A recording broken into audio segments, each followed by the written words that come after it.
Will AI take away my job? Hey guys, Andy Randy, your IT guy here, and I've been doing this junk since 1999.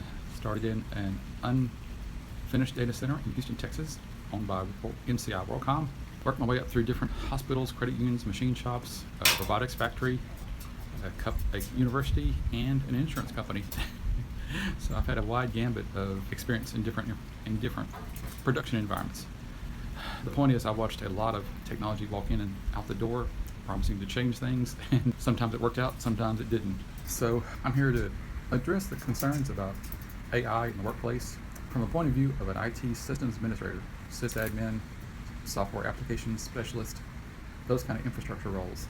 This morning, during what I call my coffee and critter time, while I sit out here by the pool, drink my coffee, feed the squirrels, I'm going to answer the most popular questions on the internet right now about how AI is going to affect your jobs in the coming years from an IT perspective.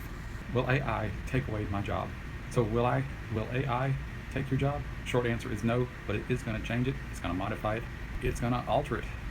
AI is going to change the way everyone does everything in life. What is AI good at? What AI is really good at is repetitive nature stuff. Data entry, sorting lists, rolling out PC images, scheduling things. If you're the kind of IT guy who's just copying and pasting scripts off of Stack Overflow from back in the Obama years, well, yeah, you better start upskilling a bit, getting used to AI automating things for you. But here's what AI is bad at: judgment, knowing when, where, why to do something. If you ask AI to build you a program or deploy a piece of software, it's going to do it without parameters. It's not going to know why you shouldn't do it right now. For example, if you're a network guy about to deploy a piece of software or run a scan on the network, you have to be aware of network congestion. At one insurance company I worked at, they scanned their networks multiple times a day for intrusions. They had multiple scans going on, and they had to be aware of how it affected the network traffic. It slowed things down to a crawl. So don't be the copy-paste kind of guy. Be the guy who knows when to copy and paste, what to check before it ever goes live. Be the guy who knows where the guardrails are and what they're used for. Be the guy who can verify the data and look at the script and verify this. It doesn't have safety issues, coding problems. It's refactored right. It fits the company standards for what you're supposed to be doing.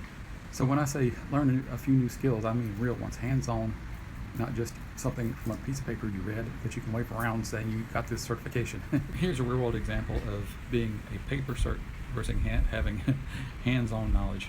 About 2016, I was working for a contractor, Dow Chemical and DuPont, were a combined company, and they were separating legally, so they had to have two separate physical networks in the same plant to keep their data separate. And during this network separation, they hired a new guy. His actual background: industrial safety, chemical plant safety, almost zero IT skills other than what he learned at home. Never touched a server, never imaged a desktop, but he was taking this security operations network security certification course online from a college, one of those online colleges, and he brought his safety knowledge to the job. He was constantly irritating the people around him because he would point out safety issues, not just in the field, which would be okay, but in the office. If you've ever watched the British TV show comedy called Red Dwarf, he would be the character Rimmer, the guy who is just a pain in the butt.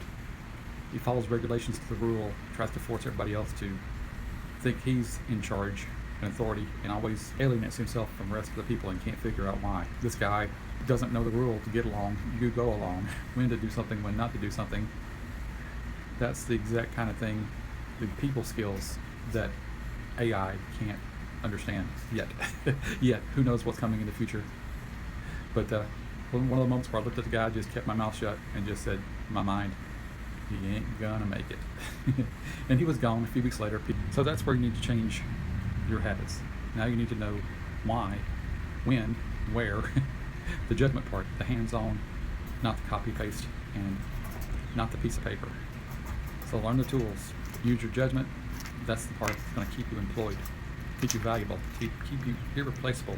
The guy that knows don't patch this software at 3 a.m. in the morning because they're running payroll at that time, is going to be the guy that AI can't replace. And I'll talk to you later.